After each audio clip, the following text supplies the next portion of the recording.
Class 6 English का chapter number 1 A bottle of due समझ नहीं आ रहा तो आज हम इस चैप्टर को इतना इजी बना देंगे कि आप कभी नहीं भूल पाओगे।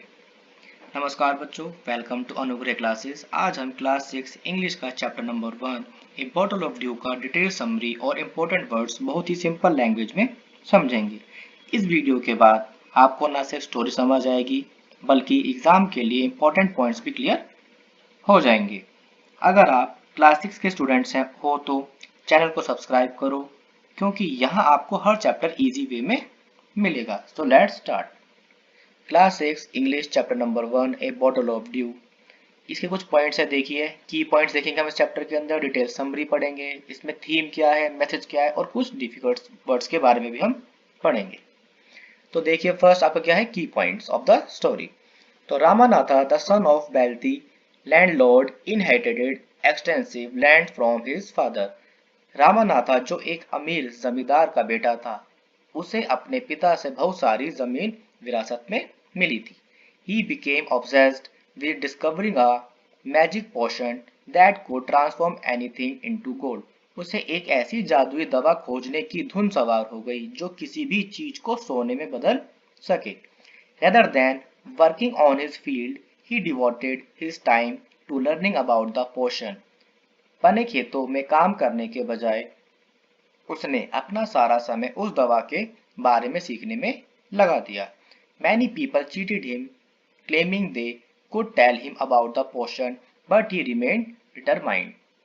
बहुत से लोगों ने उसे ठगा, ये दावा करते हुए कि वह उसे उस दवा के बारे में बता सकते हैं, लेकिन वह अपने इरादे पर अडिग रहा। His wife Madhumati grew concerned about their future due to his obsession and irresponsible spending. उसकी पत्नी मधुमती उसकी इस धुन और गैर जिम्मेदाराना खर्च की वजह से अपने भविष्य को लेकर चिंतित रहने लगी। He learned a potion making method from a sage named Mahipati, who had journeyed in the Himalayas and heard of the potion existence. This involved collecting dew from banana plants. सने महिपति नाम के एक साधु से दवा बनाने का एक तरीका सीखा। महिपति ने हिमालय की यात्रा की थी और वहां उस दवा के अस्तित्व के बारे में सुना था। इस तरीके में केले के पौधों से ओस इकट्ठा करना शामिल था।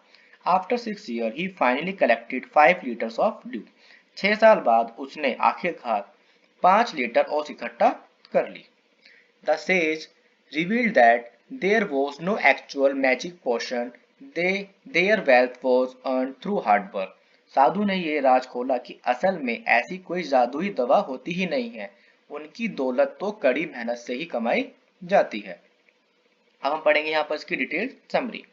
Ramanatha, the son of a rich landlord, inherited large areas of land from his father but ignored it due to his obsession with finding a magic potion that could turn anything into gold. He spent all the resources and time searching for his potion, often falling victim to people who promised to help him but never did. His wife Madhumati was anxious about their future because of his careless expenses. एक अमीर जमींदार के बेटे रामनाथ को अपने पिता से जमीन का एक बहुत बड़ा हिस्सा विरासत में मिला था, लेकिन वह उस पर ध्यान नहीं देता था। उसे एक ऐसी जादुई दवा खोजने की धुन सवार थी जो किसी भी चीज को सोने में बदल सके। उसने इस दवा की खोज में अपने सारे संसाधन और समय खर्च कर दिए। अक्सर वह ऐसे लोगों का शिकार बन जाता था जो उसकी मदद करने का वादा तो करते थे, लेकिन असल में कभी मदद नहीं करते थे।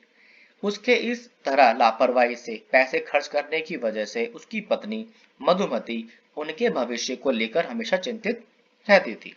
One day, a well-respected and wise sage named Mahipati visited the town. Ramanatha became his student and asked him about the magic potion. To his surprise, the sage claimed to know the secret. He instructed Ramanatha to plant banana trees and care for them personally. During winter, he was to collect the dew from the leaves and store it. When he had 5 liters, the sage would recite magical words to create a potion that could turn objects into gold. एक दिन महीपति नाम के एक बहुत ही सम्मानित और बुद्धिमान ऋषि उस नगर में आए। रामानाथा उनके शिष्य बन गए और उनसे उस जादुई औषधि के बारे में पूछा। उन्हें यह जानकर हैरानी हुई कि ऋषि ने उस रहस्य को जानने का दावा किया। उन्होंने रामनाथ को केले के पेड़ लगाने और उनकी देखभाल स्वयं करने का निर्देश दिया। सर्दियों के मौसम में उन्हें पत्तों पर जमी ओस की बूंदों को इकट्ठा करके जमा करना था। जब उनके पास 5 लीटर ओस जमा हो जाती तो ऋषि कुछ जादुई मंत्रों का उच्चारण करके एक ऐसी औषधि तैयार करते जो किसी भी वस्तु को सोने में बदल सकती थी। Though the task seemed lengthy and full of endless hard work, Ramanatha was eager to attempt it. Ramanatha returned home and cleared his field, which had been neglected for years. He planted many banana trees and treated them with utmost care, collecting dew throughout the winter. Madhumati helped him by selling the bananas at the market. Over 6 years, they grew their banana farm and finally gathered 5 liters of dew.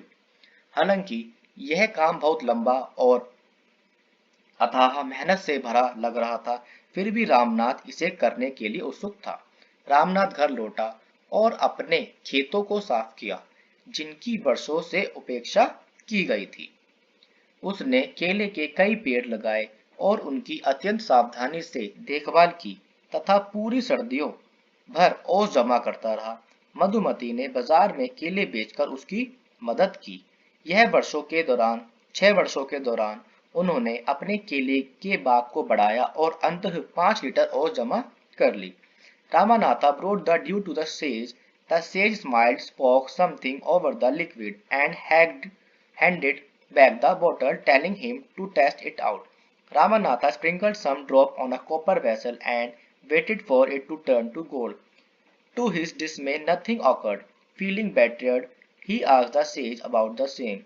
The sage smiled and called for Madhumati, who brought a box full of gold coins.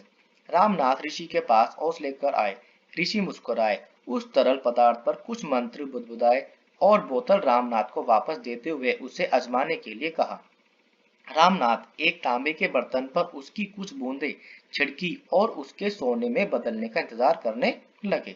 उनके आश्चर्य का ठिकाना ना रहा जब उन्होंने देखा कि कुछ भी नहीं हुआ। ठगा हुआ महसूस करते हुए उन्होंने ऋषि से इस बारे में पूछा। ऋषि मुस्कुराए और मधुमती को बुलाया, जो सोने के सिक्कों से भरा एक बक्सा ले आई। The sage told him that there was no magic potion. Their wealth was a result of their hard work by taking care of the plantation and selling the fruit. They had earned that money. The sage confessed to tricking Ramanatha into teaching him the value of hard work.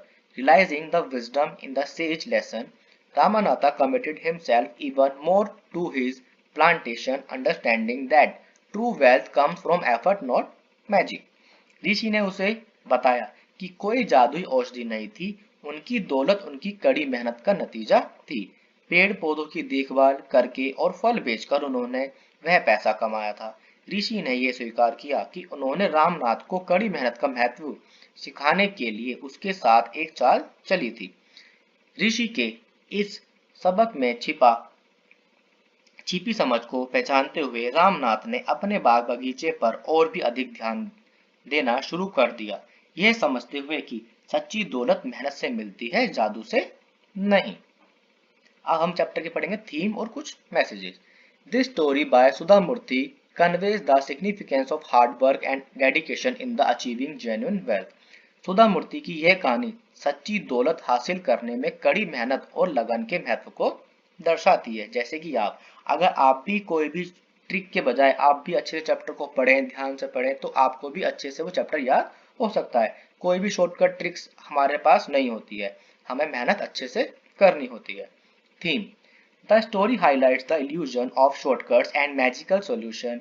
Many people believe that success can come easily through luck or magic, but in reality, hard work is the true key to achieving goals. It also emphasizes the importance of perseverance, staying committed to a task even when the result takes time. Additionally, the story teaches the value of wisdom and learning from experiences. True knowledge comes from understanding that effort and patience lead to real rewards. यह कहानी shortcut और जादुई उपायों के भ्रम को उजागर करती है। बहुत से लोग मानते हैं कि सफलता किस्मत या जादू से आसानी से मिल सकती है, लेकिन असल में कड़ी मेहनत ही लक्ष्यों को पाने की असली कुंजी है। यह लगन के महत्व पर भी जोर देती है, यानी किसी काम के प्रति तब भी समर्पित रहना जब उसके नतीजे आने में समय लगे। इसके अलावा यह कहानी समझदारी और अनुभवों से सीखने के महत्व को भी सिखाती है। सच्चा ज्ञान इस बात को समझने से आता है कि मेहनत और सब्र ही असली इनाम दिलाते हैं। Message: hard work and dedication are the real path to success. Relying on shortcuts or magical thinking often leads to disappointed and wasted time. True success comes from consistent effort and learning from one's experience. The story encourages us to recognize the value of our own work and to be patient in achieving our goals. कड़ी मेहनत और लगन ही सफलता के असली रास्ते हैं। Shortcut या जादुई सोच पर निर्भर रहने से अक्सर निराशा ही हाथ लगती है और समय भी बर्बाद होता है। सच्ची सफलता लगातार प्रयासों और अपने अनुभवों से सीखने से मिलती है। यह कहानी हमें अपने काम के महत्व को पहचानने और अपने लगन को पाने में धैर्य रखने के लिए प्रेरित करती है। तो जो ये कहानी थी हमारी रामनाथ की, बहुत ही ज्यादा इंटरेस्टिंग थी। आपको सुन के मजा भी आया होगा कि कैसे उसने एक जादुई के चक्कर में पड़ने से अच्छा उसने क्या करा, मेहनत करी और उसका बाद में उसको रिजल्ट भी मिला। यहाँ पर कुछ क्या है हमारे डिफिकल्ट वर्ड्स है, देखते हैं। ट्रैक्स, ट्रैक्स मतलब प्रणाली। डिफाइंड एरिया ऑफ लैंड, मतलब हमें क्या बताना है, एक प्रणाली बनानी होती है जमीन के लिए, डिफाइन करना है उसे अच्छे तरीके से। पोर्शन, घोलुआ मतलब एक ऐसा एक लिक्विड जो आसानी से किसी चीज में आराम से मिल जाता है। सेज मतलब समझदार, ए वाइज पर्सन जैसे होते हैं। चैंट, चैंट का मतलब क्या होता है, मंत्र, जाप करना। प्रिजर्वरेंस, दृढ़ता, अगर हमने कोई लक्ष्य है हमारा दृढ़ हमें रहना चाहिए कि हमें यहाँ तक जाना है तो हम उसको दृढ़ता से करना चाहिए, हमें उसको डिले नहीं करना चाहिए, लेट नहीं करना चाहिए। प्लांटेशन, वृक्षारोपण, हमें मतलब प्लांट्स को लगाना चाहिए। प्रीशियस मतलब कीमती। डिसअपॉइंटेड मतलब निराशा, तो हमें कभी भी अपनी लाइफ के अंदर निराश नहीं होना चाहिए, हमें हमेशा क्या करना चाहिए, लगातार मेहनत करते रहनी चाहिए। डिलाइटली, लगन से काम करना चाहिए। टेंडिंग, देख रेख, हमें हर चीज की केयर करनी चाहिए। एक्वायर्ड, अधिग्रहित। ऑब्टेन और गेन थ्रू एफर्ट और स्किल, तो जब भी हम क्या करेंगे, मेहनत करेंगे तो हमें कहीं ना कहीं उसका फल मिलेगा जरूर। ऑब्सेस्ड, दिल में घर कर लेना, जैसे कि कोई बात का चुप जाना। इल्यूजन, भ्रम में रहना कि हाँ हमारे साथ कोई जादू हो जाएगा तो हम जल्दी से कुछ कर लेंगे, याद कर लेंगे, तो ऐसा कुछ भी नहीं होता। डेडिकेशन, समर्पण, तो अगर हमें अपनी क्लास के अंदर फर्स्ट आना है तो हमें क्या करना पड़ेगा, पूरी डेडिकेशन, समर्पण देना पड़ेगा। टाइम के अकॉर्डिंग हर चीज हमको पढ़नी पड़ेगी। लास्ट है हमारा कंसिस्टेंट, सुसंगत, मतलब अगर हमें अपने आप को क्या करना है, आगे बढ़ाना है, अचीवमेंट पानी है, तो हमें उसको बीच बीच में चेंज नहीं करता रहना चाहिए। जैसे जैसे टाइम बढ़ता रहता है हमें एफर्ट और बढ़ाते रहने चाहिए। तो बच्चों, ये था ए बॉटल ऑफ ड्यू चैप्टर का कंप्लीट समरी और इम्पोर्टेंट वर्ड्स। आपको स्टोरी का कौन सा पार्ट सबसे इंटरेस्टिंग लगा कमेंट करके जरूर बताना। अगर वीडियो हेल्पफुल लगा हो तो लाइक करो, शेयर करो और अपने फ्रेंड के साथ, और अनुग्रह क्लासेस को सब्सक्राइब करना भूलना मत। Thank you.